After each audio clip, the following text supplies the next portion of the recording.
Assalamualaikum warahmatullahi wabarakatuh. Alhamdulillahi rabbil alamin, wassalatu wassalamu ala ashrafil anbiya'i wal mursalin wa ala alihi wa sahbihi ajma'in. Rabbi shrah li sadri wa yassir li amri wahlul 'uqdatam min lisani yafqahu qawli. Rabbi zidna ilma warzuqna fahma, amma ba'd. Tuan-tuan muslimin, muslimat yang dirahmati Allah Subhanahu wa taala. Alhamdulillah, pertama dan selamanya kita merafakkan setinggi kesyukuran kita kehadap Allah Subhanahu wa taala kerana dengan limpah kurnianya pada malam ni, alhamdulillah, Allah Subhanahu wa taala mempertemukan kita dalam suasana majlis ilmu untuk kita membincangkan berkaitan dengan sirah Nabi sallallahu alaihi wasallam, garis masa hayat baginda. Kerana para sahabat radhiyallahu anhum, antaranya Sa'ad bin Abi Waqqas, menyebutkan bahawa kunna nu'allimu abna'ana al-Quran wal maghazi. Ya, ini kami dahulunya, pada maknanya ketika mana kami bersama dengan ahli keluarga kami akan mengajarkan dua perkara. Yang pertama adalah berkaitan dengan Al-Quran, dan yang kedua adalah sirah Nabi sallallahu alaihi wasallam, khususnya yang terkait dengan peristiwa-peristiwa peperangan, kerana untuk menjadikan Nabi sebagai contoh teladan, dalam masa yang sama menimbulkan semangat jihad fi sabilillah. Jadi mudah-mudahan dengan perbincangan kita berkaitan dengan sirah Nabi sallallahu alaihi wasallam sebagai salah satu daripada apa yang diajarkan oleh para sahabat kepada anak-anak mereka. Jadi kita terlebih dahulu mengetahuinya berkaitan dengan sirah Nabi sallallahu alaihi wasallam. Jadi seingat saya, maknanya kita telah membahaskan 5 ayat yang pertama daripada surah Al-Alaq. Ya, ini 5 ayat yang merupakan ayat-ayat yang pertama turun kepada Nabi sallallahu alaihi wasallam secara mutlak. Maknanya tak ada ayat-ayat Quran yang turun pada Nabi sallallahu alaihi wasallam kecuali 5 ayat surah Al-Alaq ini. Ini disepakati oleh para ulama. Jadi kita sedang membahaskan tentang hadis yang diriwayatkan Aisyah radhiyallahu anha tentang bagaimana Nabi sallallahu alaihi wasallam menerima wahyu hinggalah sampai kepada Jibril membacakan kepada Nabi SAW 5 ayat ini. Dan telah kita sebutkan apa tafsiran, tadabbur kepada 5 ayat ini, supaya kita memahami 5 ayat ini adalah merupakan mukaddimah kepada Al-Quran. Sebagaimana mana-mana buku pun, perkara yang penting untuk kita memahami kandungan buku itu adalah mukaddimahnya. Maka Al-Quran juga ada mukaddimahnya, dan mukaddimahnya itu dari sudut penurunan kepada Nabi SAW adalah surah Al-Alaq daripada ayat 1 hingga 5. Dia main apa tu? Kok bahaya tak? Tak bahaya? Takut bahaya. Okey.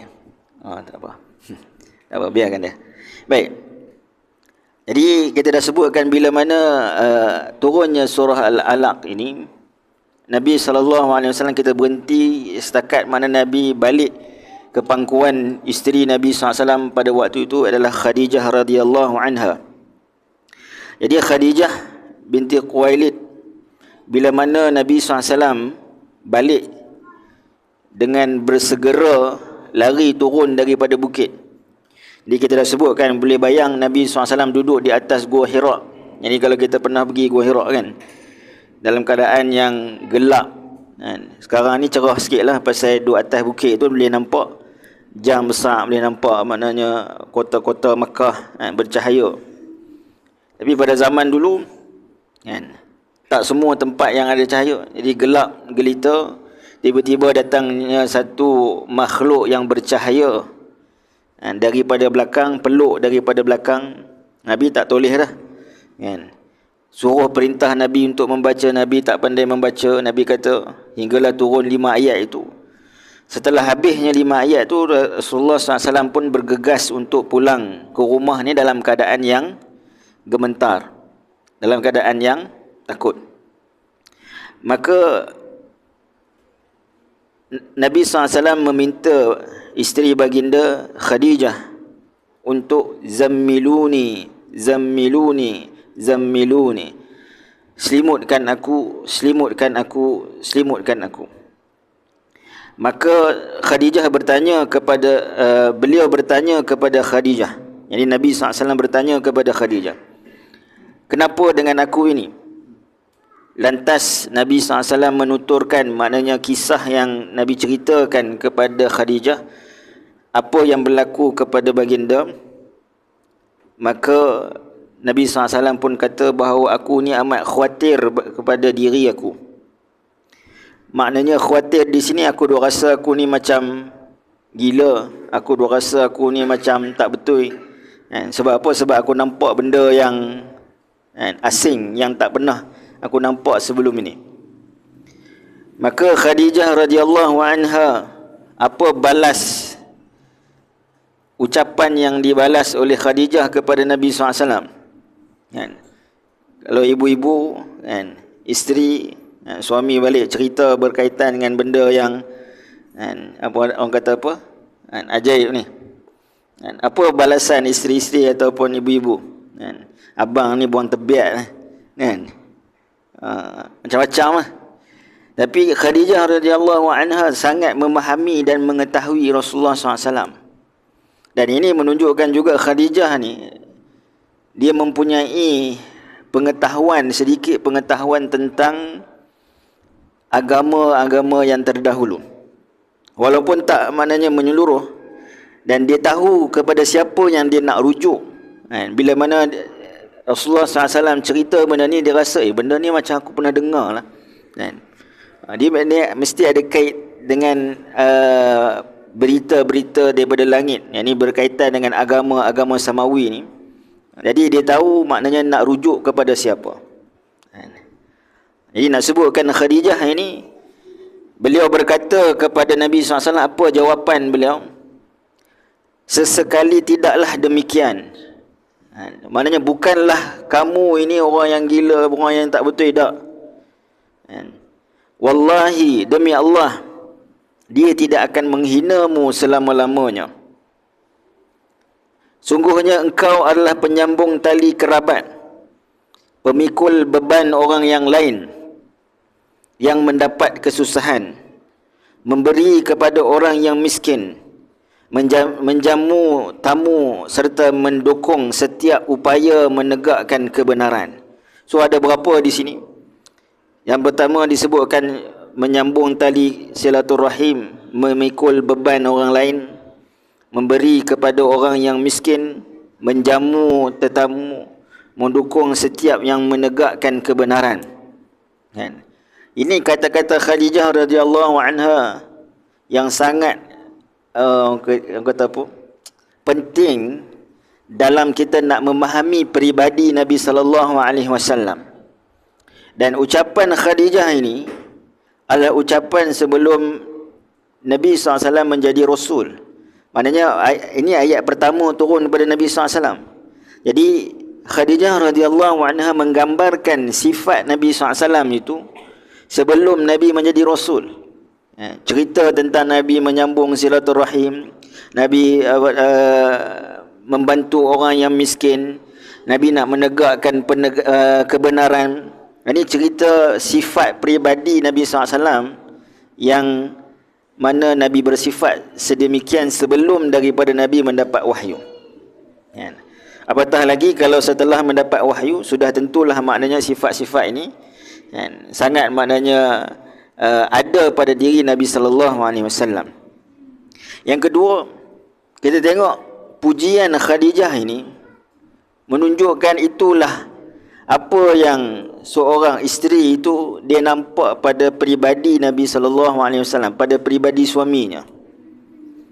Balik nanti kan, cuba test, tanya isteri masing-masing, apa yang awak nampak pada diri saya, kan? Dia apa yang dia nak sebutkan pada diri kita, kan?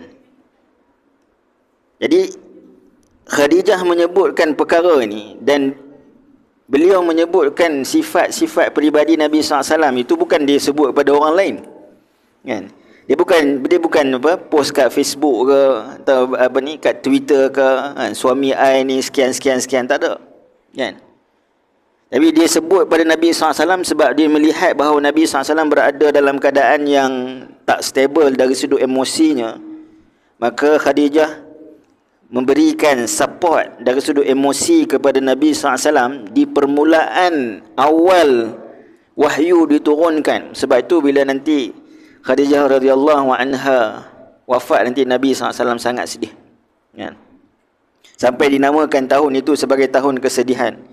Sebab apa? Sebab Khadijah radhiyallahu anha ini adalah supporter yang tegar bagi Nabi SAW, khususnya pada emosi Nabi SAW, khususnya di awal dakwah Nabi SAW. Sebab ketika mana Khadijah masih ada 10 tahun Nabi SAW berdakwah di Makkah, dalam masa itu jugalah maknanya Khadijah tak pernah maknanya di poligami, kan? Khadijah lah sahaja yang berada bersama dengan Nabi SAW tempat Nabi mengadu. Sebab di awal-awal dakwah ini lagi banyak dan lagi kuat penentangan. 10 tahun yang pertama Nabi SAW berada di Makkah.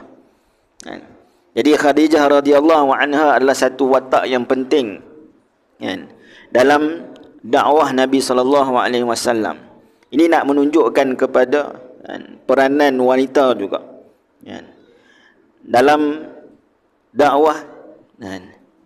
Kalau kita sebutkan dalam dakwah kepada ahli keluarga, maka selain daripada tanggungjawab suami, maka isteri ataupun ibu juga maknanya mempunyai tanggungjawabnya, kan. Jadi masing-masing mempunyai tanggungjawab dan juga peranan. Jadi kemudiannya apa yang berlaku? Khadijah radhiyallahu anha membawa Nabi SAW berjumpa dengan Waraqah bin Naufal. Siapa Waraqah bin Naufal ini? Merupakan sepupu kepada Khadijah, dan dalam masa yang sama Waraqah ini, kan, adalah seorang pendeta Nasrani, kan. Jadi dia orang yang memahami kitab. Maka ketika mana Nabi SAW menceritakan kepada Waraqah ini, maka Waraqah berkata, Rasulullah SAW bila mana menceritakan, maka Waraqah berkata, itu adalah namus. Namus itu adalah nama lain Jibril dalam bahasa Ibrani, kan? Itu adalah namus, iaitu Jibril yang telah Allah utuskan kepada Nabi Musa. Maknanya Waraqah ni mengetahui kisah yang terdahulu sebab dia adalah ahli kitab, kan? Andai sahaja aku masih segar, ini kata Waraqah, aku masih muda ketika itu. Andai sahaja aku masih hidup ketika mana engkau diusir oleh kaummu. Tengok, ini apa yang Waraqah sebutkan kepada Nabi SAW. Maknanya, siapa sahaja yang didatangi Jibril membawa wahyu itu, seperti mana Musa dahulu didatangi oleh Jibril membawa wahyu, apa yang akan berlaku, risiko yang akan berlaku kepada mereka yang membawa beban tanggungjawab tugas dakwah itu, apa dia? Beban tanggungjawab mereka itu antaranya bentuk penentangan-penentangan hinggalah mereka diusir oleh kaum mereka sendiri. Maka Rasulullah SAW terkejut. Rasulullah bertanya, apakah mereka akan mengusirku? Dia menjawab, ya. Tidak seorang pun yang membawa seperti mana yang engkau bawa ini, melainkan mereka akan dimusuhi. Dan jika aku masih hidup pada saat itu, nescaya aku akan membela-Mu, aku akan membenarkan-Mu, mempercayai-Mu dengan segenap jiwa ragaku. Tapi sebab Warakah pada waktu tu pun dah tua dah. Dia pun meninggal ataupun awal. Bahkan ada disebutkan bahawa dia meninggal dalam beberapa ketika selepas daripada peristiwa ini. Jadi inilah keadaan Nabi SAW ketika mana Nabi SAW menerima wahyu kali pertamanya. Disebutkan tadi bila mana Nabi SAW minta Khadijah untuk menyelimutkan, zammiluni, maka di sini kata para ulama ada ayat Al-Quran yang turun kepada Nabi SAW, iaitulah surah Al-Muzammil. Allah Subhanahu wa taala memanggil Nabi, ya ayyuhal muzammil qumil laila illa qalila nisfahu aw inqus minhu qalila aw zid alayhi warattilil qur'ana tartila. Maknanya kalau ikut susunan wahyu yang pertama itu adalah surah Al-Alaq, yang kedua surah Al-Muzammil ayat 1 hingga 4. Kemudian surah yang diturunkan adalah surah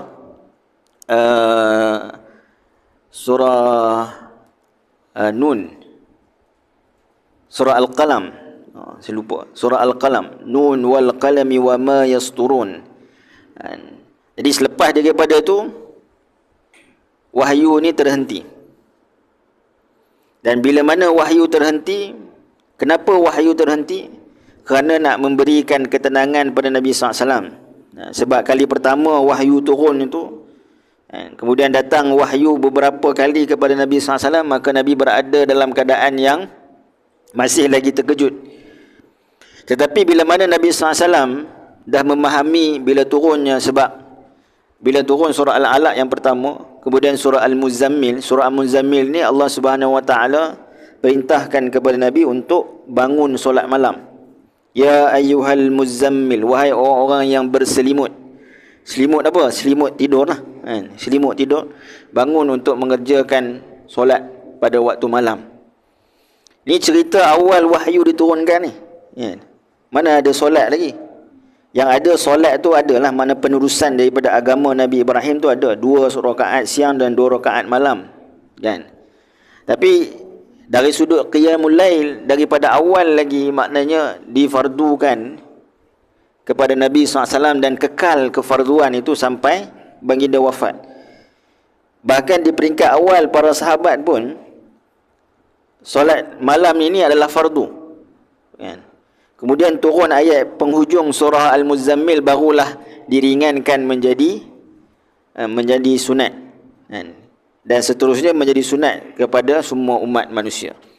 Kalau kita bayangkan kalau solat malam itu fardu, kan? Jadi nak sebutkan kenapa dahulunya ianya fardu dan kenapa bagi Nabi SAW solat malam itu adalah fardu, kerana itulah kekuatan yang sebenar kepada diri manusia, khususnya mereka yang berada terjun, dan kita semua juga perlu terjun maknanya dalam arena dakwah ini, kan? Nak membesarkan ahli keluarga kita, kan, dengan ketaatan pada Allah Subhanahu wa taala. Maka kita sebagai orang yang nak bawa ahli keluarga kita, kan, bersama isteri kita, bersama suami kita, kan, maka kita perlu terlebih dahulu menjadi orang yang kuat hubungannya dengan Allah Subhanahu wa taala, untuk bina hubungan generasi bawah kita, anak-anak kita pula terhubung dengan Allah Subhanahu wa taala. Kalau kita dengan manusia pun kita tak ada connection, kan? Kita tak ada, orang kata apa, link dengan orang yang tertentu, orang yang besar. Jadi kita tak boleh nak hubungkan orang lain dengan orang besar tersebut. Bahkan kalau kita menjadi orang yang mempunyai connection dengan orang-orang yang besar, orang lain yang akan merujuk pada kita, tanya kepada kita macam mana, kan, nak connect, nak jumpa orang ni, nak jumpa orang itu. Jadi dengan Allah Subhanahu wa taala lebih lagi, kan? Jadi kalau kita sendiri, ibu bapa tidak ada hubungan yang kuat dengan Allah Subhanahu wa taala, bagaimana anak-anak kita nak kan, ada hubungan dengan Allah Subhanahu Wa Taala. Kan, walaupun tidaklah saya katakan bahawa diwarisi perkara tersebut, tetapi nak sebutkan bi'ah itu, suasana itu. Hari ini kita tengok dengan pelbagai isu berkaitan dengan anak-anak pelajar, kan, isu seksualnya, bahkan sampai kepada tahap sekarang ini pembunuhan dan sebagainya. Kita boleh untuk kita salahkan orang lain, kan, tetapi kita melihat muhasabah pada diri kita, kan. Anak-anak itu adalah tanggungjawab kita, kan. Allah Subhanahu Wa Taala amanahkan kepada kita. Maka untuk mendapatkan kekuatan itu, antara perkara yang penting yang difardukan kepada Nabi untuk menyampaikan dakwah itu adalah solat malam. Datang surah Al-Muzammil. Kemudian datang surah Al-Qalam kepada Nabi SAW. Surah Al-Qalam ini berkaitan dengan manhaj ilmu. Manhaj ilmu apa? Antaranya adalah nun. Nun ni apa? Apa makna nun? Iaitu apabila nun ini adalah sesuatu yang tak difahami, tak diketahui maknanya. Walaupun ulama ada mentafsirkan nun ni maknanya Quran lah dan sebagainya, nur dan sebagainya, tapi asalnya tak difahami apakah maknanya. Menunjukkan apabila kita nak mempelajari sesuatu, memberi isyarat kepada Nabi SAW, Nabi mungkin dah buat perkara baik ni banyak dah dalam kehidupan baginda, sebagaimana yang disebutkan tadi, sikap yang digambarkan oleh Khadijah radhiyallahu anha.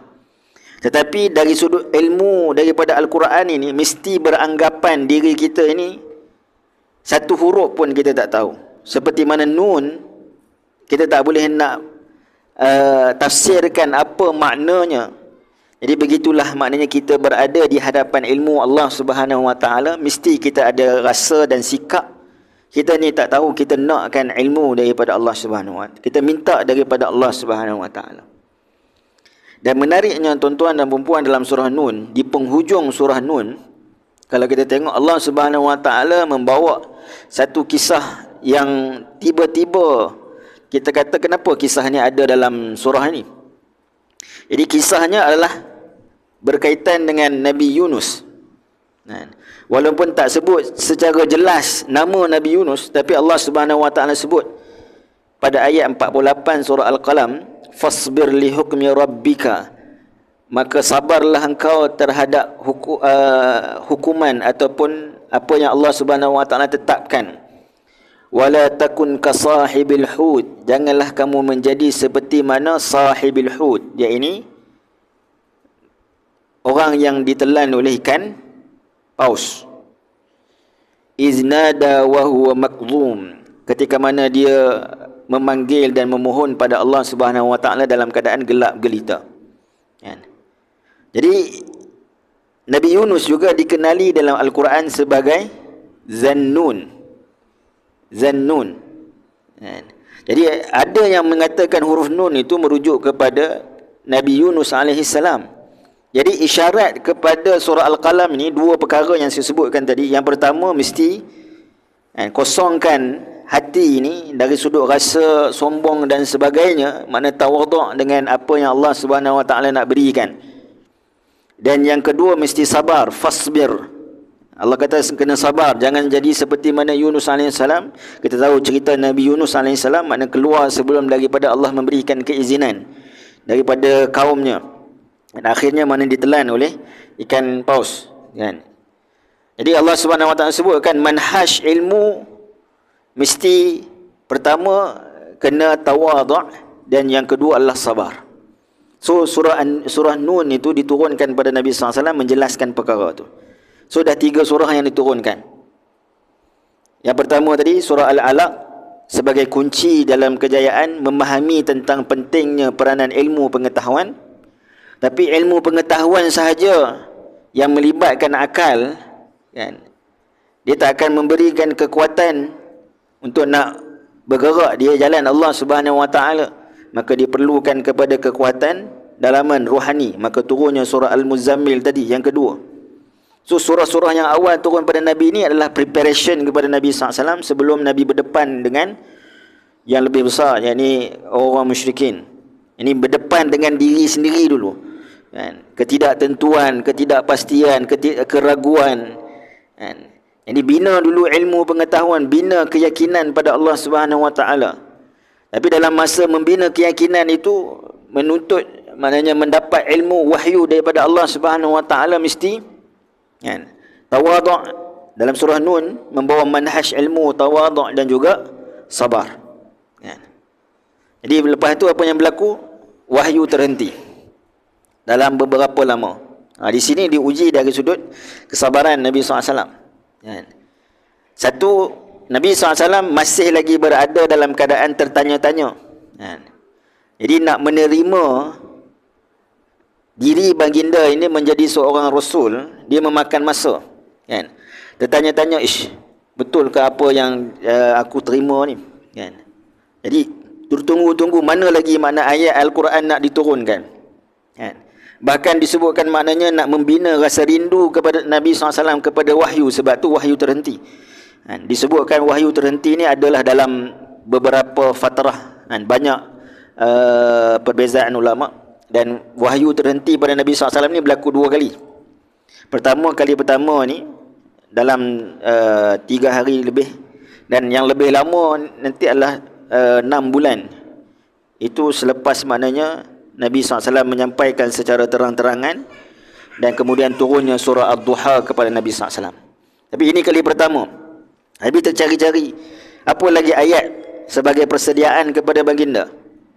Maka selepas daripada wahyu terhenti itu, kata Ibn Hajar, ketika mana adanya fatrah wahyu terhenti itu adalah untuk menghilangkan ketakutan Nabi SAW yang dialami oleh Rasulullah SAW dan membuatkan Nabi SAW rasa rindu untuk menerima wahyu semula. Dan kemudiannya datanglah Jibril alaihissalam untuk kedua kalinya, ataupun yang seterusnya. Imam Al-Bukhari meriwayatkan daripada Jabir bin Abdullah. Jadi selepas tadi wahyu terhenti kali pertama, dan kemudiannya ada wahyu-wahyu yang lain diturunkan. Ada yang kata wahyu itu diturunkan selepasnya, ada yang kata sebelumnya. Sebab ulama ni mereka membincangkan penurunan ayat Al-Quran ini berdasarkan riwayat. Jadi riwayat siapa yang sampai kepada mereka, maka mereka cuba susun dari sudut kronologi wahyu tersebut. Jadi kemudian bila mana terputusnya wahyu dalam satu tempoh, maka datanglah Jibril alaihissalam, sebagaimana riwayat Jabir bin Abdullah, bahawa dia mendengar Nabi SAW menceritakan ketika mana berlakunya fatratul wahyu, yakni terhentinya wahyu, beliau berkata, pada satu hari aku telah berjalan di tengah-tengah jalan. Tiba-tiba aku mendengar suara daripada arah langit. Lalu aku mendongakkan pandanganku ke arah langit.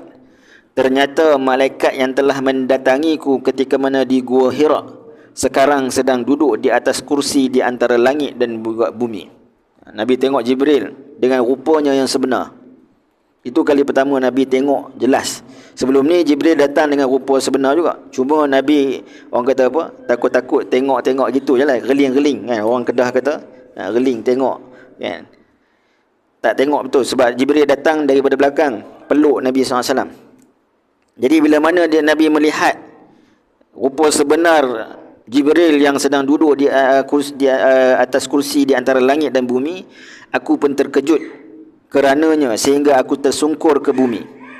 Kemudian sekali lagi aku maknanya balik kepada keluargaku dan aku berkata kepada mereka, dassiruni, selimuti aku. Lantas Khadijah radhiyallahu anha juga maknanya menyelimutkan baginda, dan Allah Subhanahu wa taala menurunkan firman-Nya, ya ayyuhal muddaththir qum fa'anzir wa rabbaka fakabbir wa thiyabaka fatahhir warrujza fahjur. Ayat 1 hingga 5. Jadi Allah Subhanahu wa taala memanggil Nabi SAW, ya ayyuhal muddaththir, wahai orang-orang yang berselimut. Tadi kita sebutkan Allah Subhanahu wa taala panggil turunnya ayat ya ayyuhal muzammil, wahai orang-orang yang berselimut. Muzammil ini selimut juga, kan? Muddathir pun selimut juga, kan? Jadi kaedahnya dalam Quran, dia tidak ada satu lafaz yang berbeza mempunyai makna yang sama. Walaupun dari sudut terjemahannya itu mungkin sama. Terjemahan ke bahasa kita ataupun bahasa lain mungkin menggunakan word yang sama, tapi makna asal bahasa Arab tu tak sama. Apa beza di antara muzammil dengan muddathir? Pertama, kalau kita perasan kedua-dua perkataan ni didatangkan dengan dua syaddah. Muzammil, kan? Muddathir, kan? Bila syaddah ni, makna syaddah ni adalah syadid, sesuatu yang sukar. Sebab tu muzammil untuk bangun pada waktu malam tu memang satu benda yang sukar, kan? Muzammil. Jadi selimut muddathir ini bermaksud bukan lagi selimut orang yang tidur, kan? Tapi muddathir ini adalah selimut orang yang maknanya dia tak mau keluar untuk berdepan dengan masyarakat, kan? Walaupun mungkin dia keluar jalan-jalan jumpa orang, tapi dia tak keluar lagi daripada keselesaan dirinya untuk menyampaikan kepada orang lain, untuk memberikan peringatan kepada orang lain. Itu bezanya. Kalau muzammil tadi selimut, kita tidurlah, kan? Kita tidur, kan? Bangun daripada selimut untuk qiyam. Tapi muddathir, yang ni bangun untuk menyampaikan kepada orang lain. Bangun dari sudut jiwanya, sedar dari sudut adanya tanggungjawab Allah Subhanahu wa taala kepada kita, kepada Nabi SAW, turunnya ayat ni. Maka sebab itu ayat selepas daripada muddathir itu Allah sebutkan apa? Qum, bangun, fa'anzir, berikan peringatan. Kalau muzammil tadi, qumil laila illa qalila, bangun dan maknanya dirikan pada waktu malam, kan? Jadi qum fa'anzir, bangun dan berikan peringatan. Dan ingat, ini nak sebutkan Allah Subhanahu wa taala tarbiyah, didik Nabi SAW. Sebelum Nabi menyampaikan dakwah, Allah Subhanahu wa taala sebutkan kepada Nabi, bangun dan berikan peringatan. Kenapa Allah sebutkan berikan peringatan? Allah tak sebutkan berikan berita gembira. Nabi SAW kan datang bawa berita gembira, hudan wa busyra, basyiran wa nadhira, beri berita gembira dan peringatan. Kerana berita gembira ni semua orang suka, kan? Kalau kita hanya sebutkan ajak manusia, jom kita ajak buat perkara kebaikan, kan? Sama-sama nak masuk syurga, tak ada orang yang akan jadi masalah benda tu. Tapi kalau kita memberi peringatan, ia ini dengan makna yang lain, nahi mungkar. Jadi kita membetulkan kesalahan orang yang buat silap, kan? Jadi ini menjadi masalah, yang menjadi perkara yang kadang-kadang orang sensitif, kan? Membetulkan kesilapan orang lain. Mengajak kebaikan perlu dibuat, tapi dia lebih mudah, kan? Tapi nak memberikan peringatan, inzar akan apa yang kamu buat itu salah, kan? Nak katakan kau salah, kan? Apa yang aku sampaikan ini kerana ia daripada Allah Subhanahu wa taala, maka ia adalah satu benda yang betul, kan? Tapi orang akan kata hang siapa, kan? Begitulah yang dikenakan Nabi SAW, kan? Qum fa'anzir, beri peringatan. Ingat, beri peringatan itu mestilah terasnya adalah wa rabbaka fakabbir. Beri peringatan bukan untuk membesarkan diri, bukan untuk maknanya orang puji diri kita, oh dia ni hebat, dia ni pandai, kan? Dia ni tahu semua. Tapi beri peringatan untuk membesarkan Allah Subhanahu wa taala. Ada perkara yang kita dapati daripada sesuatu penyampaian, maka kita membesarkan Allah Subhanahu wa taala, kerana itu adalah semuanya ilmu datang daripada Allah Subhanahu wa taala. Siapa pun yang berada di depan ini, saya ke ataupun ustaz-ustaz yang lain pun, adalah orang yang mana diberi amanah oleh Allah Subhanahu wa taala menyampaikan. Tujuannya adalah sama untuk kita semua, bukan membesarkan sesiapa, melainkan membesarkan Allah Subhanahu wa taala. Kan? Wa rabbaka fakabbir. Membesarkan Allah Subhanahu wa taala perlukan kepada penelitian, perlukan kepada wasiyabaka fatahhir, dan pakaianmu silalah bersihkan. Kan? Jadi makna yang pertama siyab ni adalah pakaian kita lah. Pakaian luaran ini. Pakaian luaran ini maka hendaklah dibersihkan. Dengan maksudnya bila nak berjumpa orang, kan, hatta nak datang ke masjid pun, maka Allah Subhanahu wa taala sebut dalam surah Al-A'raf, ya bani Adam khuzu zinatakum inda kulli masjidin. Wahai bani Adam, kan, ambillah zinah, perhiasan yang telah aku berikan kepada kamu untuk kamu datang ke masjid. Kan? Jadi kita pakai pakaian yang bersih, yang terbaik. Hamka menyebutkan, kalau Allah Subhanahu wa taala suruh Nabi membersihkan pakaian luaran, maka sudah tentulah lebih aula untuk dibersihkan pakaian dari sudut dalaman manusia. Apa pakaian dalamannya? Allah Subhanahu wa taala sebut dalam surah Al-A'raf juga, walibasut taqwa zalika khairul lakum. Pakaian takwa itu adalah lebih baik dan lebih utama bagi kalian. Maknanya siap di sini membawa dua makna. Ini pakaian luaran kita dan pakaian dalaman itu adalah dari sudut takwa kita pada Allah Subhanahu wa taala, hati kita, maka bersihkan hati. Warrujza fahjur. Kan? Dan perbuatan dosa, menyembah berhala, maka tinggalkanlah penyembahan berhala. Jadi Allah Subhanahu wa taala mengajar kepada Nabi SAW untuk meninggalkan penyembahan berhala. Sebab apa penyembahan berhala?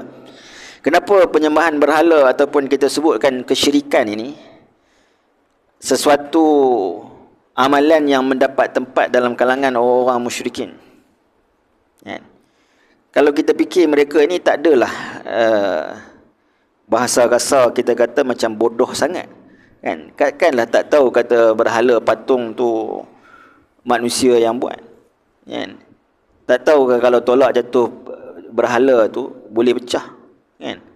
Pada zaman Nabi Ibrahim pun, bila Nabi Ibrahim pecahkan berhala, kan, Nabi Ibrahim kata, tanyalah yang paling besar tu. Kan? Sebab yang besar tu tak dipecahkan. Kapak ada kat dia punya kepala dia. Kan? Jadi mereka pun faham bahawa kamu mengetahui bahawa, kan, berhala ini dia tak dapat bercakap. Kan? Jadi Nabi Ibrahim guna point lah, bola tanggung orang kata. Kan? Dah kamu tahu dia tak boleh cakap, kan? Bagaimana kamu minta pada dia? Jadi mereka tahu dari sudut berhala ni tak boleh buat apa-apa pun. Tapi kenapa ideologi penyembahan berhala ini diterima? Bahkan di sekitar Makkah itu ada 360 berhala. Ya. Yang mana setiap berhala ni dia ada orang kata apa, kaum-kaum yang tertentu yang menyembahnya. Bukan semua kaum ni disembah berhala yang sama. Ada berhala yang lain, ada berhala yang ni berbeza-beza. Baik.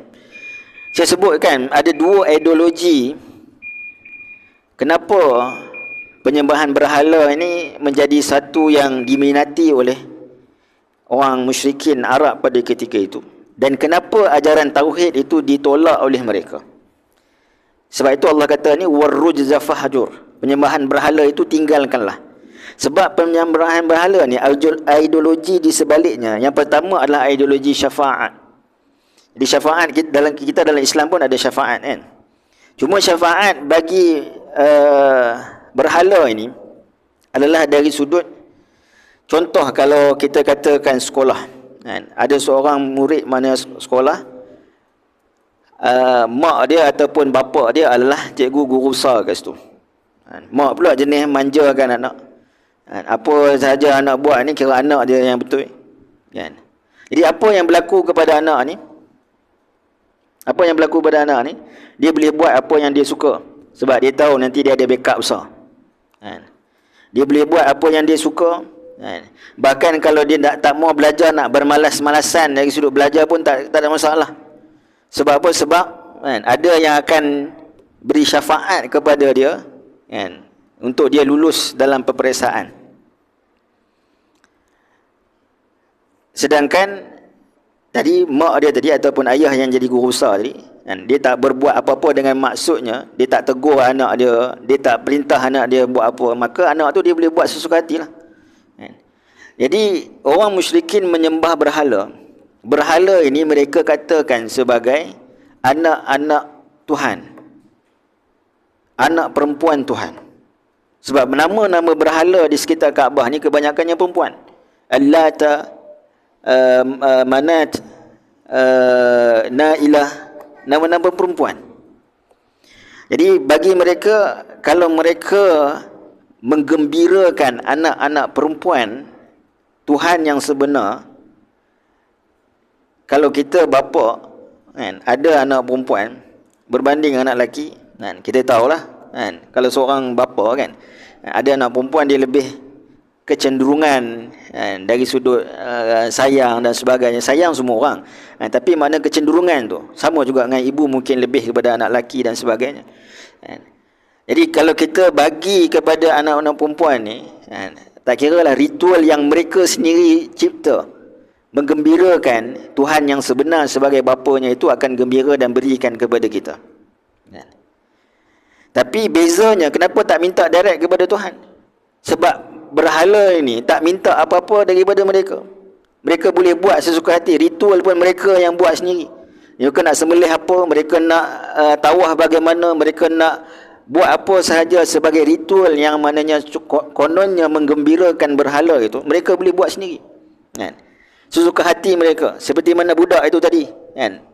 Mak dia tak tegur ataupun bapa dia, prinsipal tak tegur dia apa pun, dia boleh buat suka hati dia, kan. Kalau dia nak bermalasan pun, dia boleh bermalasan, tak ada siapa nak tegur dia. Yang dia tahu bahawa bila aku nakkan sesuatu, aku buat satu ritual, aku pasti maka, kan, Tuhan yang sebenar tu akan berikan kepada aku.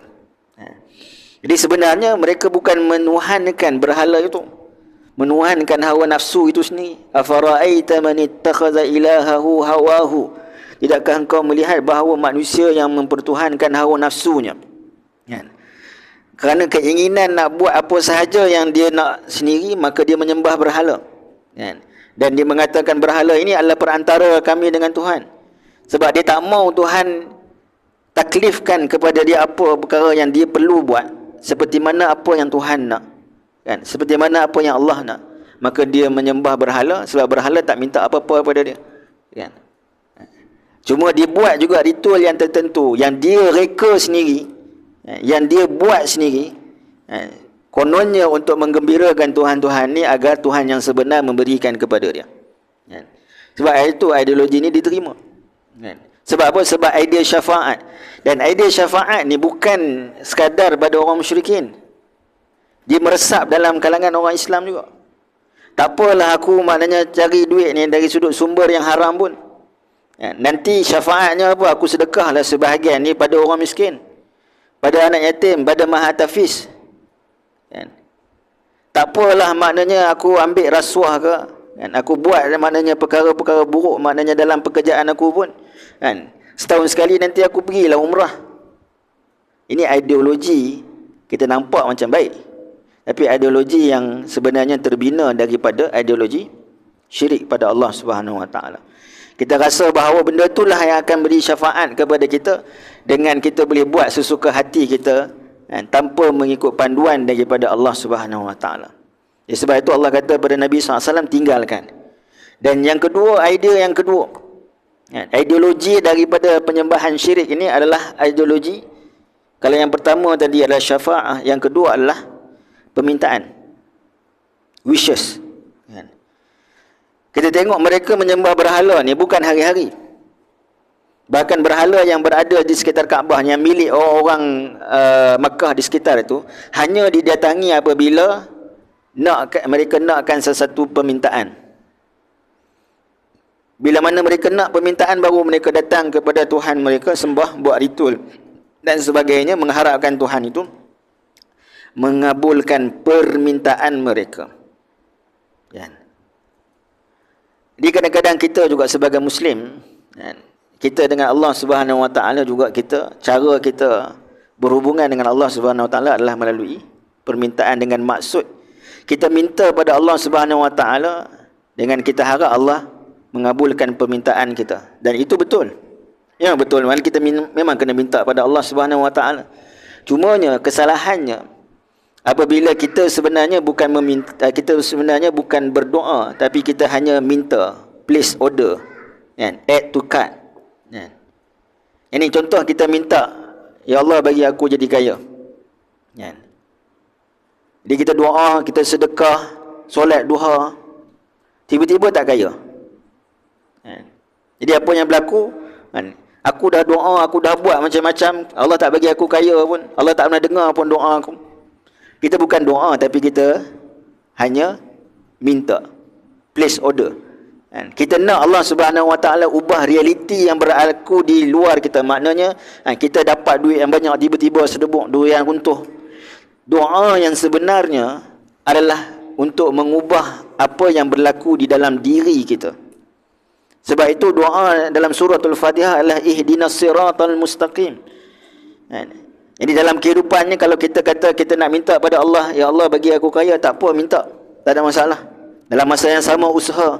Cuma kalau Allah bagi, bagaimana kekayaan itu mengikut panduan Allah Subhanahu Wa Taala.